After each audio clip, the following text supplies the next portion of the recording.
اور حضرت سے گزارش کرتا ہوں کہ حضرت اپنے ناصحانہ کلمات اور اپنی دعاؤں سے اس محفل میں دور دراز سے آئے ہوئے تمام سامعین کو نوازیں اور ہم سب پر کرم فرمائیں۔ ان طلباء کے لیے بھی دعا فرمائیں اور تمام جو علماء حاضر ہیں ان کے لیے بھی دعا فرمائیں، اور گزارش ہے کہ یہ بھی دعا فرما دیں کہ جو ہمارا سنی مسلمان بڑا باادب ہوتا ہے اس کو اللہ تعالی ہمیشہ باادب بنا کر کے رکھے، اور دلوں میں جو تنگیاں آ گئی ہیں، جو شبہ نفسی کے شکار ہو گئے ہیں، اللہ تعالیٰ دلوں کی تنگیوں کو بھی دور فرمائے۔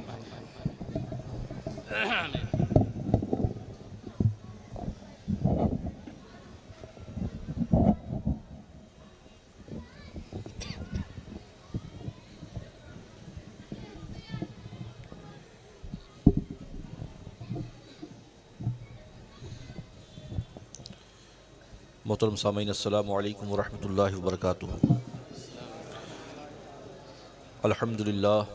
الحمدللہ نحمدہ ونستعینہ ونستغفرہ ونؤمن بہ ونتوکل علیہ ونعوذ باللہ من شرور انفسنا ومن سیئات اعمالنا، من یہدہ اللہ فلا مضل لہ ومن یضلل فلا ہادی لہ، ونشہد ان لا الہ الا اللہ وحدہ لا شریک لہ ونشہد ان محمدا عبدہ ورسولہ۔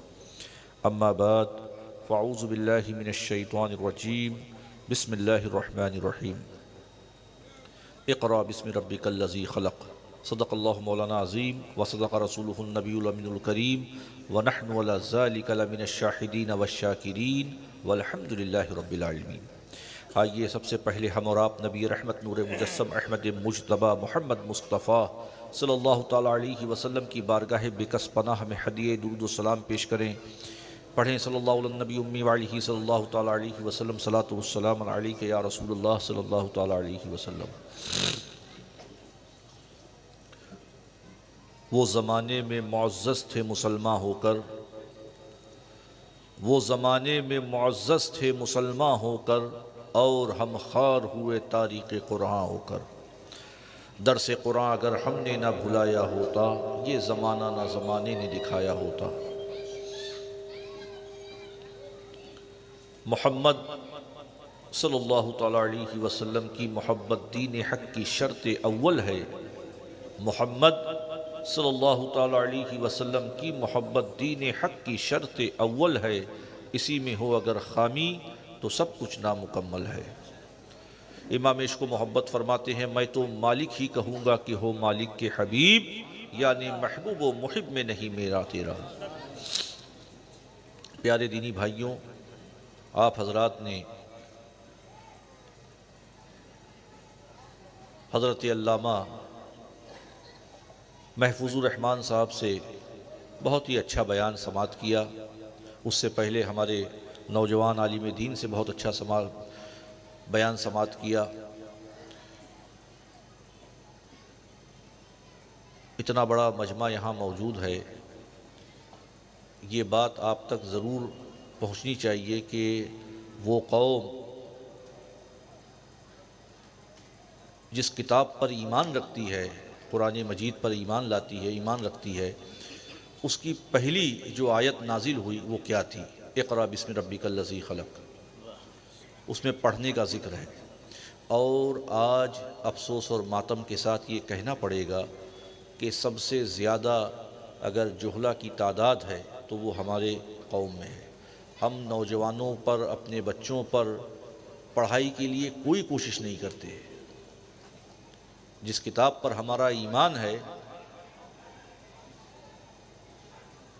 اس کتاب کی جو سب سے پہلے آیت نازل ہوئی وہ تعلیم کے تعلق سے ہے، اور آج ہمارا معاشرہ سب سے زیادہ تعلیم سے دور ہے۔ تو پیارے دینی بھائیوں، ہمیں دو روٹی کھانی ہے، لیکن اپنے بچوں کو اچھی سے اچھی تعلیم دینی ہے۔ ہم نہ جانے کیسے کیسے کاموں پہ کیا کیا خرچ کرتے ہیں، کتنا کتنا خرچ کرتے ہیں۔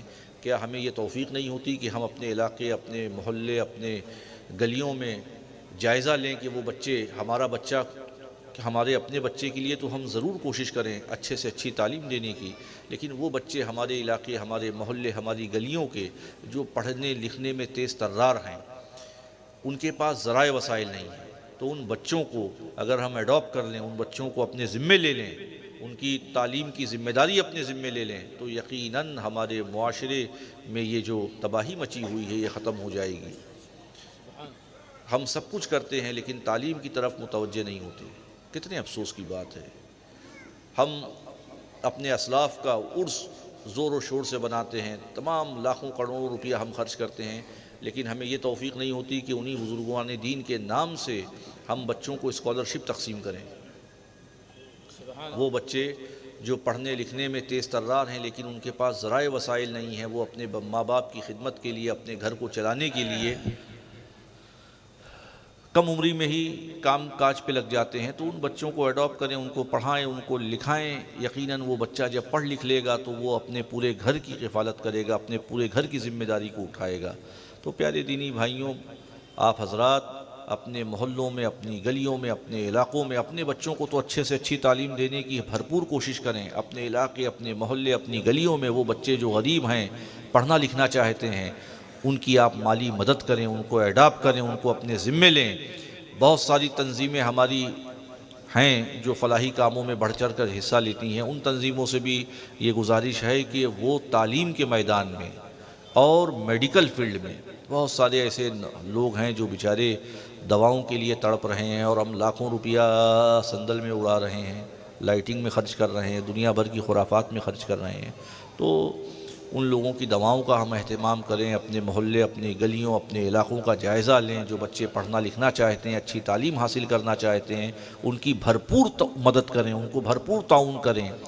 یقیناً اللہ رب العزت اس کار خیر کو اپنی بارگاہ کرم میں قبول فرمائے گا اور بہتر سے بہتر اجر سے آپ کو مالا مال فرمائے گا۔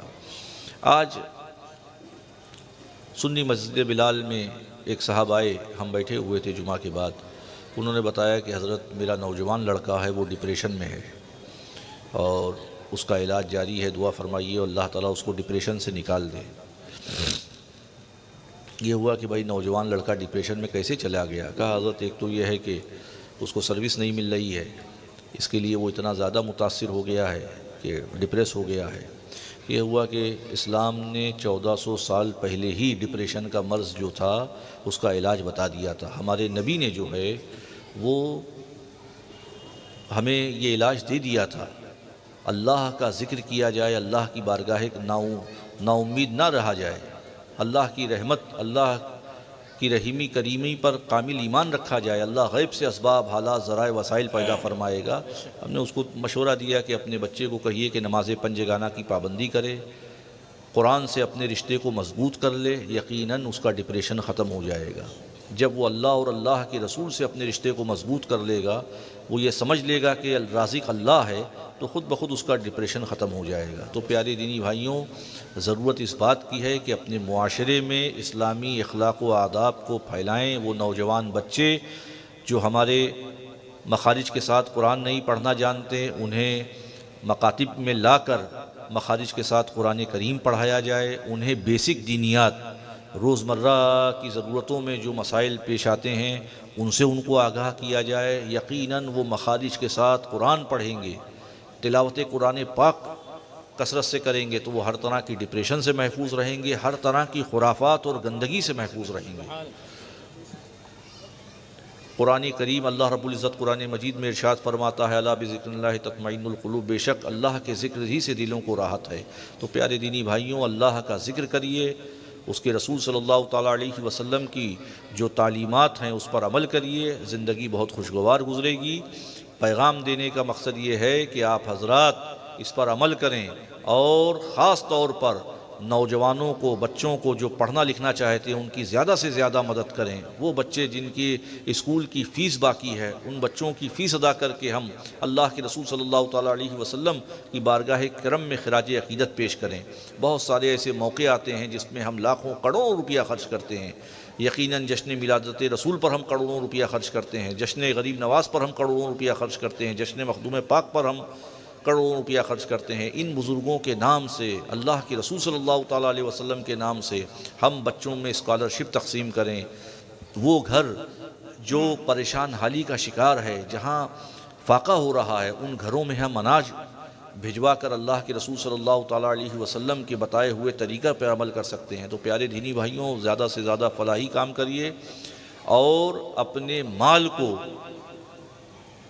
ضرورت مندوں تک پہنچانے کی ہر ممکن کوشش کریے۔ ابھی رمضان شریف آ رہا ہے، لاکھوں کروڑوں روپیہ زکوٰۃ آئے گی، اس زکوٰۃ کو صحیح طور پر صحیح جگہ پر لگانے کی کوشش کریں اور اپنے محلوں، اپنے گلیوں، اپنے علاقوں میں مکاتب قائم کریں، پڑھانے والے کو اچھے سے اچھی تنخواہ دیں تاکہ وہ مخارج کے ساتھ قرآن کریم کی تعلیم نوجوانوں کو دے، اور یقیناً جب نوجوان قرآن کریم مخارج کے ساتھ پڑھیں گے، قرآن کریم کی تلاوت کریں گے، تو وہ ہر آفت و بلا مصیبت سے محفوظ رہیں گے، ان کے رزق میں، علم میں، عمل میں اللہ برکتیں عطا فرمائے گا۔ وما علینا الا البلاغ۔ السلام علیکم ورحمۃ اللہ وبرکاتہ۔